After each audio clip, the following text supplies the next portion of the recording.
ಈ ಫೋಟೋದಲ್ಲಿ ಕಾಣಿಸ್ತಾ ಇರುವಂತಹ ಸ್ಕಿನ್ ಸಮಸ್ಯೆ ನಿಮ್ಮಲ್ಲಿಯೂ ಕೂಡ ಕಾಣಿಸಿತ್ತು ಅಂದರೆ ವಿಶೇಷವಾಗಿ ಅಂಗೈ ಮತ್ತು ಅಂಗಾಲಿನಲ್ಲಿ ಕಾಣಿಸುತ್ತೆ. ಬರೀ ಕೈಯಲ್ಲೂ ಆಗ್ಬೋದು, ಪಾದಗಳಲ್ಲಾಗ್ಬೋದು ಅಥವಾ ಹಸ್ತದಲ್ಲಿಯೂ ಕೂಡ ಆಗ್ಬೋದು. ಕೆಲವರಿಗೆ ಇಡೀ ದೇಹದಲ್ಲಿಯೂ ಕೂಡ ಆಗುತ್ತೆ ಮಿತ್ರ.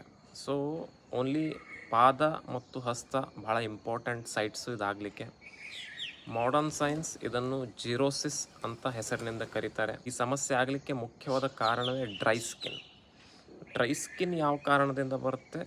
ಆಹಾರ ಪದ್ಧತಿಯಲ್ಲಿ ಸ್ನಿಗ್ಧ ಪದಾರ್ಥಗಳ ಸೇವನೆ ತುಂಬ ಕಡಿಮೆ ಇದ್ದರೆ, ನೀರು ಸೇವನೆ ತುಂಬ ಕಡಿಮೆ ಇದ್ದರೆ ಆಗುತ್ತೆ. ಮತ್ತು nutrition deficiency is one of the most important point in xerosis ಮಿತ್ರ. ಮತ್ತು ವ್ಯಕ್ತಿ ಪ್ರತಿನಿತ್ಯ 7ರಿಂದ 8 ಸಾರಿ ತುಂಬ ಹ್ಯಾರ್ಶ್ ಕೆಮಿಕಲ್ಸ್ ಇರುವಂತಹ ಹ್ಯಾಂಡ್ ವಾಶ್ ಮತ್ತು ಸೋಪ್ ಹಾಕಿ ಪದೇ ಪದೇ ಕೈ ತೊಳಿತಾ ಇದ್ರೂ ಕೂಡ ಆಗುತ್ತೆ. ವಾತಾವರಣದಲ್ಲಿ ತುಂಬ ಚಳಿ ಮತ್ತು ಹ್ಯೂಮಿಡಿಟಿ ಇದ್ದರೂ ಕೂಡ ಆಗುತ್ತೆ. ಆಯುರ್ವೇದ ಸಿದ್ಧಾಂತ ಇದನ್ನು ವಾತ ರೋಗದಲ್ಲಿ ಕನ್ಸಿಡರ್ ಮಾಡಿ ದೇಹದಲ್ಲಿ ವಾಯು ವೃದ್ಧಿಯಾದಾಗ ನಮ್ಮ ಚರ್ಮ, ನಮ್ಮ ದೇಹ ಸಂಪೂರ್ಣವಾಗಿ ಒಣಗಿ ಆ ಚರ್ಮದ ಮೇಲೆ ಒಂದು ಫ್ಲೇಕ್ಸ್ ಅಥವಾ ಏನು ಸಿಪ್ಪೆ ಏನಿದೆ ಅದು ಬರುತ್ತೆ.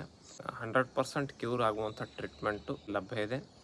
ಸೊ ನಿಮ್ಮಲ್ಲಿಯೂ ಕೂಡ ಈ ಸಮಸ್ಯೆ ಇತ್ತು, ವಿಶೇಷವಾಗಿ ಇದ್ರ ಜೊತೆ ಇಚ್ಚಿಂಗ್ ಇರಬಾರ್ದು, ಅಂದರೆ ತುರಿಕೆ ಇರಬಾರ್ದು. ತುರಿಕೆ ಇತ್ತು ಅಂದರೆ ಮತ್ತೆ ನಾವು ಎಕ್ಸೆಮಾ ಅಥವಾ ಸೋರಿಯಾಸಿಸ್ ಇದೆ ಅಂತ ಸಂಶಯ ಬರಲಿಕ್ಕೆ ಶುರು ಮಾಡುತ್ತೆ. ನಿಮ್ಮಲ್ಲೂ ಈ ರೀತಿಯಾದ ಪ್ರಾಬ್ಲಮ್ ಇತ್ತು ಅಂದರೆ ಕೆಳಗೆ ಕೊಟ್ಟಂಥ ವಾಟ್ಸಪ್ ನಂಬರ್ಗೆ ಮೆಸೇಜ್ ಮಾಡಿ ಕನ್ಸಲ್ಟೇಷನ್ ಅಪಾಯಿಂಟ್